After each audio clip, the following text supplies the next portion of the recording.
नमस्कार, मैं हूं अंकुर और आप देख रहे हैं सत्यहिंदी.com। आइए एक नजर डाल लेते हैं अब तक की सुर्खियों पर। सुप्रीम कोर्ट ने देश भर के उच्च न्यायालयों में न्यायाधीशों के बढ़ते खाली पदों को भरने में केंद्र सरकार की ओर से हो रही देरी पर एक बार फिर नाराजगी जताई है।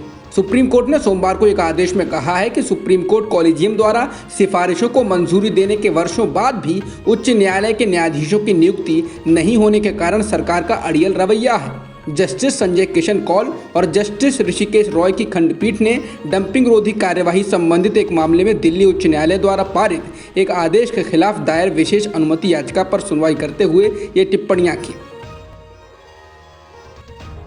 सुप्रीम कोर्ट ने मंगलवार को पेगासस सॉफ्टवेयर मामले की सुनवाई करते हुए याचिकाकर्ताओं को फटकार लगाई और कहा कि वे इस मुद्दे पर सोशल मीडिया पर बहस करना बंद करें और अदालत पर भरोसा रखें। इसके साथ ही सर्वोच्च न्यायालय ने कहा कि इस मामले पर अगली सुनवाई अगले सोमवार को होगी। सुप्रीम कोर्ट में दायर याचिका में पेगासस मामले की जांच का आदेश देने की गुजारिश की गई है।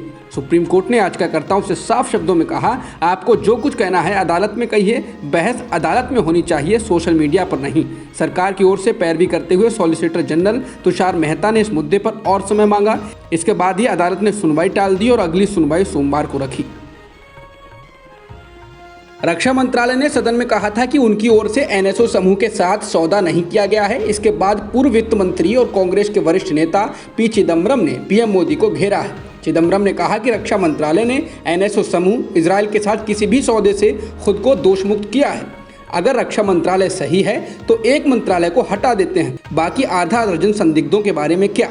चिदम्बरम ने कहा कि सभी मंत्रालयों विभागों की ओर से केवल पीएम ही जवाब दे सकते हैं, वह चुप क्यों हैं। राजनीति को अपराध से मुक्त करने की दिशा में सुप्रीम कोर्ट ने एक बड़ा फैसला दिया है। इसने मंगलवार को कहा है कि सांसदों विधायकों के खिलाफ दर्ज आपराधिक मामले हाईकोर्ट की मंजूरी के बिना वापस नहीं लिए जा सकेंगे। इसके साथ ही राजनीतिक दलों को अपने उम्मीदवारों के चयन के 48 घंटों के भीतर आपराधिक रिकॉर्ड सार्वजनिक करना ही होगा। अदालत एक याचिका पर सुनवाई कर रही थी जिसमें उन राजनीतिक दलों के चुनाव चिन्ह को निलंबित करने की मांग की गई थी जो अपने उम्मीदवारों की आपराधिक पृष्ठभूमि का खुलासा नहीं करते हैं। चुनावी उम्मीदवारों के खिलाफ दर्ज आपराधिक केस सार्वजनिक नहीं करने पर सुप्रीम कोर्ट ने बीजेपी, कांग्रेस सहित 9 दलों पर जुर्माना लगाया है। बीजेपी, कांग्रेस और 5 अन्य दलों पर 1-1 लाख रुपए का जुर्माना लगाया गया है।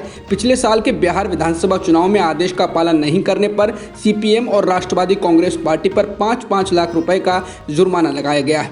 अदालत ने यह फैसला एक याचिका पर सुनवाई करते हुए दिया है। याचिका में उन राजनीतिक दलों के चुनाव चिन्ह को निलंबित करने की मांग की गई थी जो अपने उम्मीदवारों की आपराधिक पृष्ठभूमि का खुलासा नहीं करते हैं।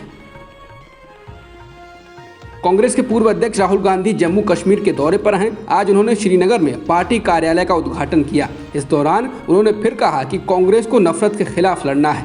राहुल ने कहा कि वो प्रधानमंत्री मोदी और उनकी उस विचारधारा के खिलाफ लड़ते हैं जो देश को बांटना चाहती है, हिंसा फैलाती है।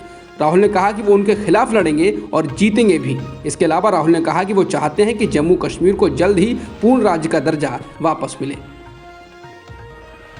बिहार के 10वीं पास करने वाले अनुसूचित जाति और अनुसूचित जनजाति के छात्रों को पिछले 3 सालों से राष्ट्रीय स्कॉलरशिप नहीं मिली है।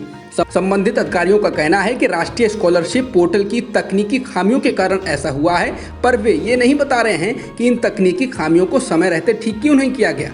पड़ोसी राज्य उत्तर प्रदेश समेत तमाम राज्यों के छात्रों को ये स्कॉलरशिप मिली है, पर बिहार के छात्रों को नहीं दी गई है। दिलचस्प बात यह है कि ये केंद्रीय स्कॉलरशिप है जो केंद्र सरकार देश भर के अनुसूचित जाति व अनुसूचित जनजाति के बच्चों को 10वीं पास करने के बाद देती है। बीजेपी के सहयोगी दल भारत धर्म जन सेना यानी बीडीजेएस ने केरल के प्रसिद्ध सबरीमला मंदिर में गैर ब्राह्मण समुदाय से आने वाले किसी शख्स को मुख्य पुजारी बनाने की मांग की है। बीजेपी बीडीजेएस की इस मांग का समर्थन करने से पहले संघ परिवार के संगठनों में इसे लेकर आम राय बनाने की कोशिश कर रही है। बीडीजेएस की यह मांग बहुत पुरानी है। इसके प्रदेश अध्यक्ष तुषार वेल्लापल्ली इस मामले में सुप्रीम कोर्ट के 2002 के फैसले का हवाला देते हैं जिसमें अदालत ने कहा था कि इस बात का कोई औचित्य नहीं है कि केवल एक ब्राह्मण को ही किसी मंदिर में पूजा पाठ करने की अनुमति है। उन्होंने उम्मीद जताई है कि राज्य सरकार भी इस मामले में गैर ब्राह्मण पुजारियों को सबरीमला में पूजा करने की अनुमति देगी। कृषि कानूनों के खिलाफ दिल्ली के बॉर्डर्स पर आंदोलन कर रहे किसानों के मिशन यूपी उत्तराखंड के ऐलान के बाद बीजेपी भी हरकत में आ गई है। बीजेपी अब पूरे उत्तर प्रदेश में किसानों तक पहुंच बढ़ाने के लिए बैठकें करेगी। बीजेपी 16 से 23 अगस्त तक गन्ना किसानों की बहुलता वाले पश्चिमी उत्तर प्रदेश में उनके बीच पहुंचेगी। बीजेपी का किसान मोर्चा किसानों के बीच बैठकें करेगा और उन्हें बताएगा कि योगी सरकार ने किसानों के लिए क्या क्या काम किए हैं। बीजेपी पश्चिम उत्तर प्रदेश के किसानों के बीच किसान चौपालों का भी आयोजन करेगी। इसके बाद लखनऊ में 22 से 25 अगस्त तक विशाल किसान पंचायत का आयोजन किया जाएगा। एक लंबी कवायद के बाद बीजेपी हाईकमान ने कर्नाटक में नेतृत्व परिवर्तन तो कर दिया, लेकिन सरकार चलाने में जिस तरह की दिक्कतें येदियुरप्पा के सामने आ रही थीं, वैसी ही दिक्कतें नई मुख्यमंत्री बसवराज बोम्मई के सामने आ रही हैं। बीजेपी के ही नहीं बल्कि 2019 में कांग्रेस जेडीएस से बगावत कर पार्टी में आए विधायकों में से जिन लोगों को मंत्री बनाया गया है वे भी नाराज हैं। ऐसे मंत्रियों में आनंद सिंह का नाम शामिल है। आनंद सिंह का कहना है कि उन्होंने जो मांगा था वह उन्हें नहीं मिला है और वे मुख्यमंत्री से मिलकर इस बारे में बात करेंगे। इसी तरह एमटीबी नागराज भी उन्हें मिले विभागों से संतुष्ट नहीं हैं। वह भी कांग्रेस से बीजेपी में आए थे। इन दोनों मंत्रियों का कहना है कि येदियुरप्पा और बोम्मई दोनों ने ही अपना वादा नहीं निभाया। इसके अलावा इस बात की भी खबरें हैं कि बीजेपी के कुछ वरिष्ठ विधायक कैबिनेट के विस्तार के बाद से नाराज हैं।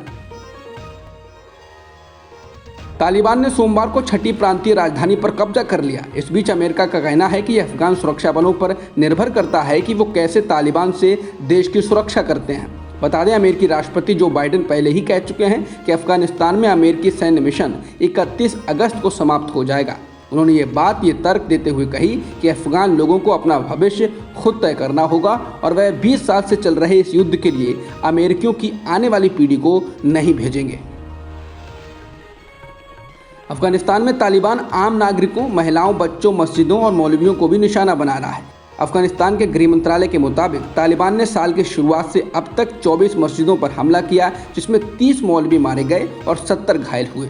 बता दें, तालिबान के हमलों के कारण इस साल मई से लेकर अब तक करीब 2.5 लाख लोगों को अपने घर छोड़कर विस्थापित होना पड़ा है। अब तक की खबरों में इतना ही। बाकी खबरों के लिए बने रहिए सत्यहिंदी.com के साथ। सत्य हिंदी का ऐप डाउनलोड करें गूगल प्ले स्टोर पर।